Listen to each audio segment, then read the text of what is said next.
కార్తీక దామోదరులకు కార్తీక దామోదరులకు మన దేవి మాత శక్తికి అఖిలాండ కోటి బ్రహ్మాండ నాయకి శ్రీ పరాశక్తికి సౌభాగ్యలక్ష్మి రమ్మ అంటూ ఆహ్వానించాం. అమ్మవారు ఇప్పుడు కూడా అది ఒంటరిగా రాదండి. మన అమ్మవారిని ఆహ్వానించినట్టు ఎప్పుడైనా సరే స్వామివారిని కూడా ఆహ్వానించాలి. ఆ స్వామివారిని ఆహ్వానించి ఇద్దరు కూడా సతీ సమేతంగా వచ్చి ఈరోజు పూజా కార్యక్రమాలు చేయించుకుంటున్నటువంటి శ్రీ తారి గారు శ్రీమతి మహాలక్ష్మి దంపతుల కుమారుడు కోరగారైనటువంటి తమ్మిరెడ్డి గారు శ్రీమతి సునీత దంపతుల గృహానికి అమ్మవారు అదేవిధంగా శ్రీ వెంకటేశ్వర స్వామి వారిని కూడా వచ్చి కొలువై ఉండి ఈ కార్యక్రమానికి చేసిన మనందరి గృహాల్లో కూడా వచ్చి కొలువై ఉండాలని చెప్పి ఆ స్వామివారిని కూడా కోరుకుంటూ ఇప్పుడు గోవిందనామాలు మనం పాడదాం. ఈ గోవిందనామాలు ఉన్నటువంటి విశిష్టత ఏంటంటే మనం వేలకు వేలు ఖర్చు పెట్టుకుని రిజర్వేషన్ చేయించుకుని తిరుపతి వెళ్లి స్వామివారిని దర్శనం ఆ క్యూ లైన్ లో నిలబడి స్వామివారిని దర్శనం చేసుకున్నటువంటి పుణ్యాన్ని ఏ గృహంలోనైనా సరే ఎక్కడైనా సరే ఏ గుడి దగ్గర అయినా సరే గోవిందనామాలు పఠిస్తే అక్కడ ఉన్న వారందరికీ కూడా తిరుపతి వచ్చి నన్ను దర్శనం చేసుకున్నటువంటి పుణ్యాన్ని వేస్తానని చెప్పి మరి ఆ స్వామివారు చెప్పారు. కాబట్టి అందరూ కూడా గోవిందనామాలు చెప్పాల్సిందిగా కోరుతూ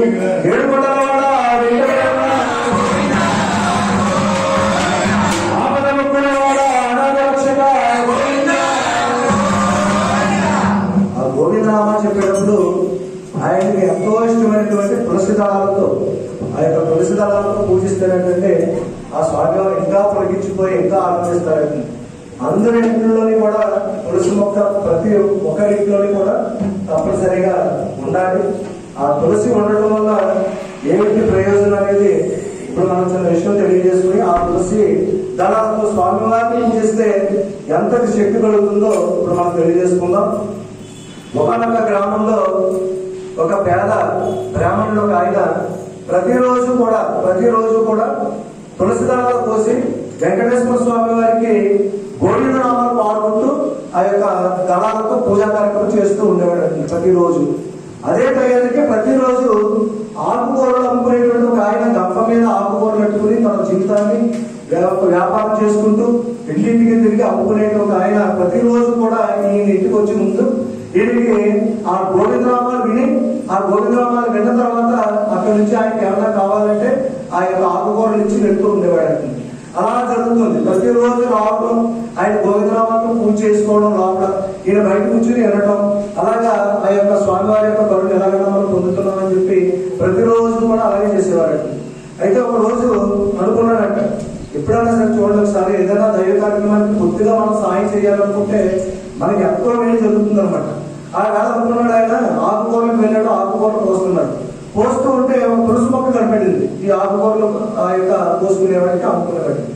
అప్పుడు ప్రతిరోజు వెళ్తున్నాం ఆ బ్రాహ్మణుడి పాపం ప్రతిరోజు తులసి దళాలతో స్వామివారికి పూజ చేస్తున్నారు కదా, ఈ రోజు ఈ తులసి దళాలు మనం పోషిస్తే రేపటి రోజున పూజకు ఉపయోగించుకుంటాడని చెప్పి ఆ తులసి మొక్క దగ్గరికి వెళ్ళి ఆ తులసి పత్రి పోయడం ప్రారంభించాడు. ఈ లోపల ఒక పాము నాగపాము ఆ యొక్క గంపలోకి వచ్చి ఆ గంపలో దూరిందంట, ఆకుకూరలో దూరిందంట. ఈయన తులసి మొక్కలు కోసుకుని ఆ కట్ట చేతితో పట్టుకుని ఆ గంప పాము ఏదైనా సంగతి తెలియక ఆ గంప పట్టుకుని ప్రతిరోజులాగా ఆ యొక్క ఆకుకూరలు అమ్ముకోవడానికి ముందుగా ముసలాయన దగ్గరికి వచ్చారంటే బ్రాహ్మణుడు గోవిందనామాలతో పూజా కార్యక్రమం చేస్తున్నాడు లోపల. ఈయన ఆ పూజ అయ్యేలాగా కూడా బయట నిలబడి ఉండేవాడు. ఆయన వచ్చి కొద్దిగా ప్రసాదం పెట్టిన తర్వాత ఆయన ఆశీస్సులు తీసుకుని వ్యాపారంలో వెళ్తున్నాడు. రోజు జరిగే విషయం అనమాట. అంటే గోవిందనామాలు అంటే ఆయనకు అంత ఇష్టం అనమాట. నేను ఎలాగో పూజ చేసుకోలేకపోతున్నాను, నాకు ఆ పూజ చేసుకునే అవకాశం లేదు, ఖాళీ లేదు. ఈ పూజ చేసుకునేటప్పుడు వెన్నైనా సరే ఆ స్వామివారు అనుగ్రహం పొందుదామని ఆయన వచ్చేవాడు అనమాట. ఆ గంపతో చేతితో ఆ తులసిదారాలు పత్రి పట్టుకున్నాడు, గంపలు ఎత్తుమీద ఎత్తుకున్నాడు. ఆ ఆకుకూరలు కట్టలన్నీ తోటకూర గోంగూర ఇవన్నీ కూడా ఆ గంపలో ఉన్నాయి. అందులో నెక్కుంది యొక్క కాస్తం. అప్పుడు ఆ చేతితో ఆ తులసిదారం పట్టుకుని ఆ స్వామి దగ్గర వచ్చి నిలబడి ఉన్నాడు. అలా ఆయన పూజ అయిన తర్వాత బయటకు వచ్చాడు.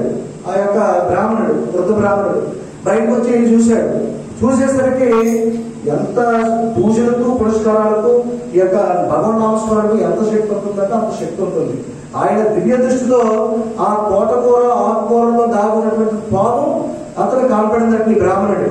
కాబట్టి ఏంటి ఇందులో దాగుండు వచ్చాడని చెప్పి ఒకసారి నువ్వు అలాగే ఉందా గంపట్టుకుంటూ గంప మాత్రం దించొద్దు అని చెప్పి లోపలికి వెళ్ళి రాహుని శ్లోకంతో పట్టించే రాహుల గ్రహాన్ని ఆహ్వానించేటట్టు వారికి చూడండి మంత్రాలకు ఎంత శక్తి ఉంటుందో. వెంటనే రాహు వచ్చి ప్రత్యక్షమయ్యాడట. ఎందుకు నువ్వు ఆ ముసలాయన కూడా వచ్చావు, ఆకుకూరలు అమ్ముకున్నాయని కూడా ఎందుకు వచ్చావు అని అడిగాడట. అంటే ఆయన పూర్వజన్మ కర్మ వల్ల ఈ రోజుతో ఆయన ఆయుష్ తీరిపోయింది. ఈ రోజు నేను ఆయన కాటు వేసి అతని ప్రాణాన్ని తీయాలి, అందుకే ఈ గంపలో దాక్కున్నాను.